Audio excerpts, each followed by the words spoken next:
ஜெய் ஸ்ரீராம். என் அன்பு உறவுகள் அனைவருக்கும் வணக்கம்.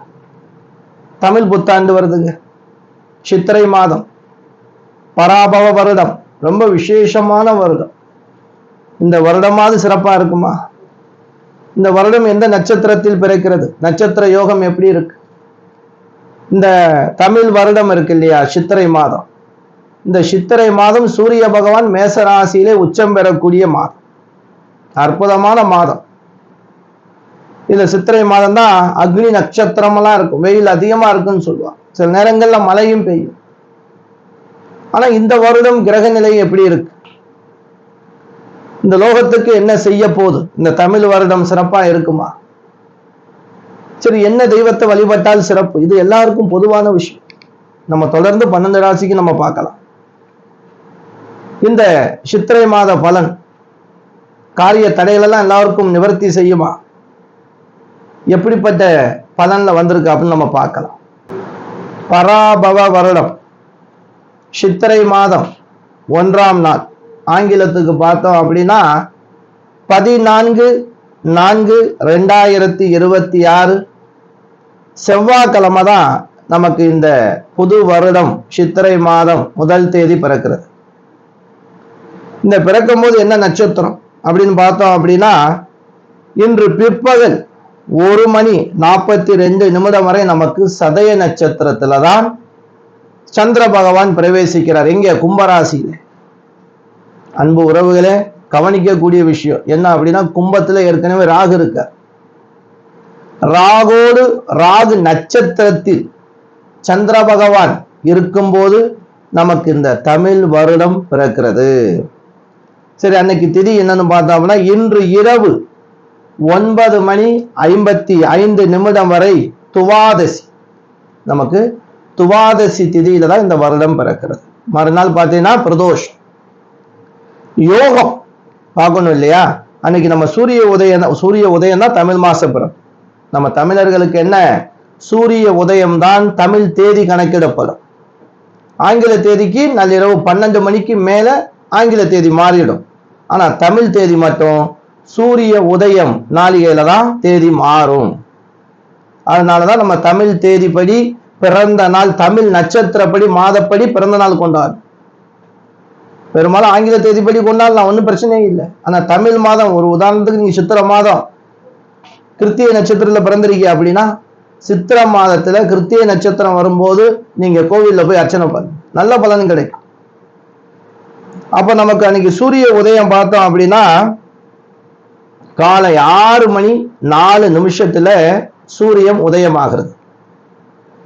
அப்ப யோகம் எப்படி இருக்குன்னு பார்க்கணும்.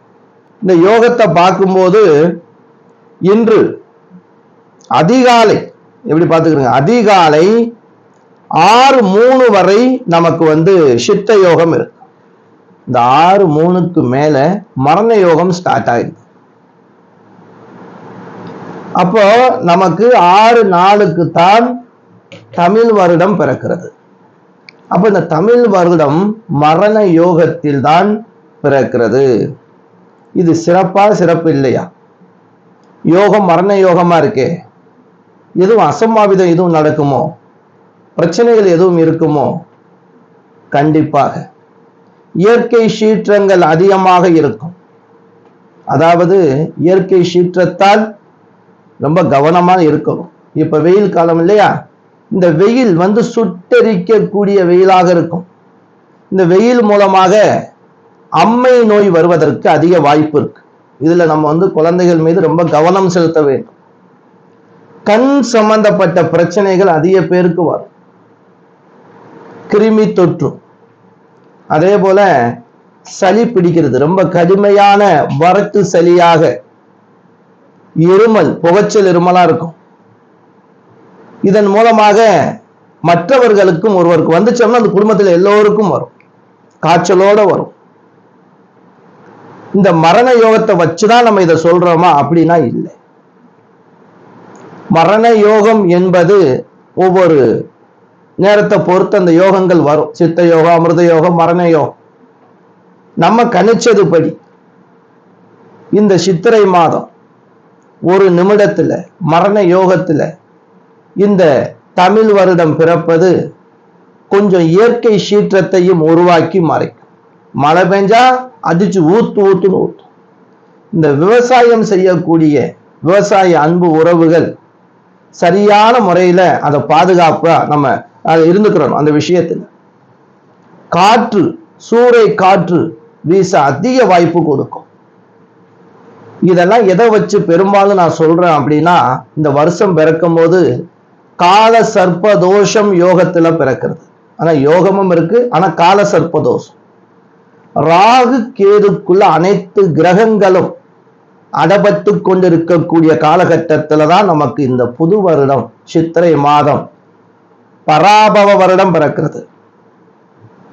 இப்படிப்பட்ட வருடத்தின் ஆட்சியாளராக அதிகாரம் செலுத்தக்கூடிய கிரகமாக பார்த்தோம் அப்படின்னா ராகு கேது. கும்பத்திலே ராகு, சிம்மத்திலே கேது. அதுவும் ராகு நட்சத்திரம் அன்று பார்த்தா சந்திர பகவான் வேறு. அப்போ மன பயம் எல்லோருக்கும் வரும், மன கஷ்டம் எல்லோருக்கும் வந்து மறையும். பயம், பதட்டம், அச்சம் இருந்துகிட்டே இருக்கும். இது நடந்துருமோ, அது நடந்துருமோ, விலைவாசி வரலாறு காணாத வகையில் காய் வகைகள், பருப்பு வகைகள் உயர வாய்ப்பு உண்டு. இதெல்லாம் இந்த காலசர்ப்ப தோஷத்தில் நமக்கு சில வறட்சி ஏற்பட வாய்ப்பு உண்டு. இப்ப விவசாயம் நல்லா போயிட்டு இருக்கிற நேரத்தில் மழை கொட்டும் என்ன ஆகும்? விவசாயம் பாதிப்பு ஏற்படுத்தும். காற்று, அதே மாதிரி கடல் சீற்றங்கள் அதிகமாக இருக்கும். மீனவ அன்பு உறவுகள், உங்களுக்கு வானிலையில ஏதாவது எச்சரிக்கை கொடுத்தாங்கன்னா கண்டிப்பா கடலுக்கு போகாதீங்க. மழை பெய்யாட்டாலும் சூறைக்காத்து அடிக்கும், கடல்ல கடுமையா இருக்கும்.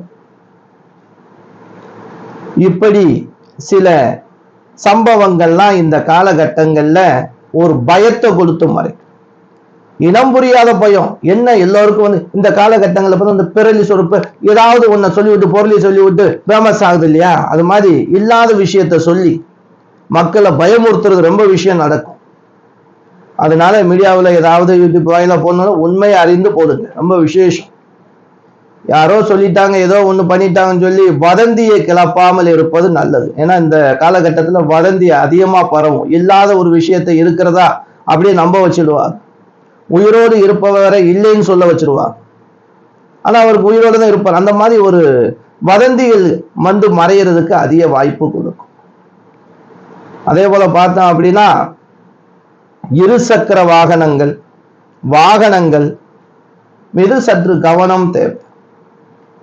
விமானம், ஆகாயத்துல பறக்கக்கூடியது விமானம், ஹெலிகாப்டர், இதெல்லாம் கொஞ்சம் ஆரம்பத்திலேயே நம்ம சிறு சிறு பிரச்சனைகளை பார்த்துக்கிறது நல்லது. இதுலயும் சில பிரச்சனைகள் வந்து மறைய வாய்ப்பு உண்டு. ஆகாய மார்க்கமாக பறவை தொற்று வைரஸ் பரவுறதுக்கு அதிக வாய்ப்பு இருக்கு. இதுலயும் கொஞ்சம் நம்ம ஜாக்கிரதையா இருக்கணும். பறவைனா கோழி இறைச்சி இருக்கிறது, இந்த மாதிரி விஷயங்கள்ல ஆரம்ப நிலையை பார்த்து அதற்கு சரியான ஒரு வழியை எடுத்துக்கிடுவாங்க. ஆனா ஆரம்பிக்கிற மாதிரி இருக்கும், சரி பண்ணிடுவாங்க, எல்லாமே சரியாயிடும். அதே போல கோழியுடைய இறைச்சி, ஆட்டுடைய இறைச்சி, கோழி முட்டையுடைய இதெல்லாம் விலைவாசி அதிகமாக ஏறுறதுக்கு அதிக வாய்ப்பு கொடுக்கு. பொருளாதாரத்துல விலை உயர்வு இந்த நடுத்தர குடும்பத்துல இருக்கிறவங்களுக்கு ரொம்ப கஷ்டம். முடிஞ்ச வரைக்கும் உங்களுடைய இல்லத்துல இடம் இருக்கு, இல்ல மாடி மொட்டை மாடில இடம் இருந்துச்சு அப்படின்னா கொஞ்சம் காய்கறி எல்லாம் போட்டு வச்சுக்கிறது. இந்த ஆடி மாசத்துல போடுவோம் இல்லையா, ஆடி 18ஆம் இருக்கு, அந்த டைம்ல கிராம பகுதியெல்லாம் போடுவாங்க. உங்களுக்கு இடம் இருந்தா மேலேயே போட்டு ஒரு பீக்கங்காய், பாவக்காய், கத்திரிக்காய், தக்காளி இந்த மாதிரி ஏதாவது தேவைப்படும். சில நேரங்கள்ல நமக்கு விலைவாசி ஏறி மறையறதுக்கு அதிக வாய்ப்பு இருக்கு. அந்த நேரங்கள்ல ரொம்ப பண தட்டுப்பாடு ஏற்படும். பண விஷயத்துல நெருக்கடி ஏற்படுறதுக்கு வாய்ப்பு கொடுக்குது. தண்ணி போராட்டம், தண்ணீருக்காக போராடக்கூடிய நிலை உருவாகும். போராட்டம் அங்கங்க சில விஷயங்கள் நடக்கும். தண்ணீருக்காக உரிமையோடு போராடுவார்கள். காவல்துறைக்கு பணி சுமை அதிகமாக இருக்கும், பொறுப்பு சுமை அதிகமாக இருக்கும். காவல்துறை நடவடிக்கையால் ஒழுங்கு சீரமைப்பு சரியாக இருக்கும். அங்கங்க நடக்கக்கூடிய சிறு சிறு போராட்டங்கள், சிறு சிறு இதெல்லாம் இருக்குல்ல, அதெல்லாம் சரி கட்டுக்குள்ள கொண்டு வருவாங்க. காவல்துறை அதிகாரிகளுக்கு பேர் புகழ் உண்டாகக்கூடிய காலகட்டம். இப்படி நம்ம சிறப்பா சொல்லிக்கிட்டே போகலாம். சில விஷயங்கள்ல நம்ம கவனம் தேவை. சளி தொந்தரவு அதிகமாக வர்றதுக்கு வெப்பம் காரணமாக உடல் சூடு, அதாவது மஞ்சள் காமாலையும் வர்றதுக்கு அதிக வாய்ப்பு கொடுக்கும். ரொம்ப கார உணவுகள், மது அருந்தக்கூடிய மது பிரியர்கள் கொஞ்சம் கவனமா இருந்துக்கிறது. நீங்க சாப்பிட்ற வழக்கம் இருந்தால் அதுக்கு தக்கன நல்ல சத்தான உணவு அதிகமா சாப்பிடுங்க. பகல் ஃபுல்லா சாப்பிட்டு எதுவுமே சாப்பிடாம இருந்தீங்கன்னா கண்டிப்பா அடிக்கிற வெப்பத்துக்கு உடல் பிரச்சனை கண்டிப்பாக வரும். படிப்படியாக குறைச்சிக்கலாம். அதே போல திருமண தடை அதிக பேருக்கு இருந்திருக்கும். அதெல்லாம் காலப்போக்கில் எல்லாமே சரியாயிடும். எனக்கு திருமணமே நடக்காது அப்படின்னு நினைச்சிருக்கோம், திருமணம் நடந்துடும். இந்த ராகு கேது தோஷமெல்லாம் ஒரு முறை இந்த வருஷம் பிறக்குது இல்லையா, புது வருஷம் போய் ஒரு பரிகாரம் பண்ணிக்கிறேன். ராகு கேதுக்கு இல்லை, நாகத்துக்கு ஒரு பாலாபிஷேகம் பண்ணி ரொம்ப நல்லது. பூனைக்கு நாய்க்கு பால் வைப்பது ரொம்ப விசேஷம். அதனால ஓரளவுக்கு இது ஒரு வாரத்துக்கு ஒரு முறை வைக்கலாம். வாய் இல்லாத ஜீவன் தானே, எவ்வளோ லிட்டரு கணக்கில் சுவாமிக்கு அபிஷேகம் பண்றோம், கீழே தானே போறது. கொஞ்சம் பால் வாங்கிட்டு அந்த வாய் இல்லாத ஜீவனுக்கு கொஞ்சம் வைக்கலாமே. பசுமாட்டுக்கு நம்ம எப்படி காய்கறி கீரையெல்லாம் கொடுக்குறோம். பூனை மற்றும் நாய் வாகனங்கள் நீங்க வளர்க்குற மாதிரி இருந்தீங்க அப்படின்னா அது கொடுங்க. ரோட்ல இருக்குன்னு சொல்லி போய் அங்கே வைக்க போயிட்டு அது ஏதாவது நம்மளை பாஞ்சு கடிச்சிச்சுன்னா அது வேற கஷ்டம். அதனால அந்த விஷயத்துல கொஞ்சம் ஜாக்கிரதையா இருந்துக்கிறேன். அன்பு உறவுகளே, சொல்லிட்டாருன்னு சொல்லி பால் வைக்கிறேன்னு சொல்லி ரோட் நாய்க்கு போய் வச்சுட்டு அந்த நாய் நம்ம மேல பாஞ்சுட்டு எதுக்கு தேவையில்லாத பிரச்சனை. அதனால அந்த விஷயத்துல கவனமா இருக்கணும். நீங்க வீட்டுல ஒரு நாய் வளர்க்குறீங்க, ஒரு பூனை வளர்க்குறீங்க அப்படின்னா கொஞ்சம் பால் வைங்க. வாரத்துக்கு ஒரு முறையாவது பால் வைங்க. கண்டிப்பா வச்சுதான் வருவீங்க. கொஞ்சம் இதை நினைச்சு வைங்க, ரொம்ப நல்லது. பைரவருக்கு பாலாபிஷேகம் பண்ணுங்க. சனிக்கிழமையில பைரவருக்கு பாலாபிஷேகம் செய்வதால் இந்த மன கஷ்டமும் மனப்பிணியும் வராது, மங்களம் உண்டாகும், நல்லது நடக்கும். அதனால இந்த புது வருஷம் ஓரளவுக்கு ஒரு நல்ல வருஷமாக இருக்கு. முயற்சி தான் வெற்றி. ஏமாத்து வேலை ரொம்ப நடக்கும். ஏமாத்துக்காரர்கள் அதிகமாக உருவாகுவார்கள். அதுவும் பார்த்தீங்கன்னா இந்த நல்ல சாமியார் கெட்ட சாமியார்னு சொல்றாங்க. ரொம்ப பேர் சொல்றாங்க ஐயா போலி சாமியார். நல்லவங்க பேரை கெடுக்கிறதுக்கு போலி சாமியார் ரொம்ப பேர் உருவாகுவாங்க. போலி சாமியார்கள் ரொம்ப பேர் பிடிபடுவாங்க. காவல்துறை அவங்களுக்கு தக்க நடவடிக்கை எடுத்து அவங்களெல்லாம் அரெஸ்ட் பண்ணிடுவாங்க. ரொம்ப பேர் சிக்கிறதுக்கு வாய்ப்பு இருக்கு. ரொம்ப கவனம். பூஜை பண்றோம் அது பண்றோம்னு சொல்லிட்டு புதையல் எடுக்கிற அந்த புதையல் எடுக்கிற அந்த ஆசையை பேராசையை காட்டி சிலவங்களாம் ஏமாத்துறவங்க ரொம்ப பேர் இருக்காங்க. அந்த மாதிரி போய் யார்கிட்டையும் ஏமாறாம அப்படி ஏமாத்துறவங்களுக்கெல்லாம் இந்த கால சர்ப்பதோஷமா அமைஞ்சிருக்கிற இந்த வருஷம் மிகப்பெரிய ஒரு பாடத்தை கொடுக்கும். அதனால இந்த வருடம் ரொம்ப சிறப்பான வருடமா எல்லோருக்கும் அமையட்டும் நானும் வேண்டி பிரார்த்தனை பண்ணிக்கிறேன். அன்பு உறவுகளே, பைரவர் வழிபாடு எடுத்துக்கிறீங்க, ரொம்ப விசேஷம். முருகப்பெருமான் வழிபாடு எல்லோருக்கும் விசேஷமான வழிபாடாக முருகக்கடவுள் தான் வர்றார் இந்த தமிழ் மாசத்துல. தமிழ் கடவுள் முருகப்பெருமான். முருகப்பெருமானுடைய நாமத்தை சொல்லுங்க. வெற்றிவேல் முருகனுக்கு அரோகரா.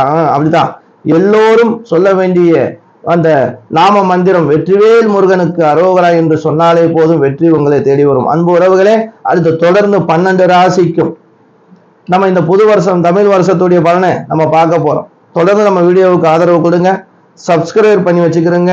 அன்பு உறவுகளே, நம்ம வீடியோ பிடிச்சிருந்தோம்னா உங்க உறவினர்கள் நண்பர்கள் எல்லோருக்கும் ஷேர் பண்ணுங்க.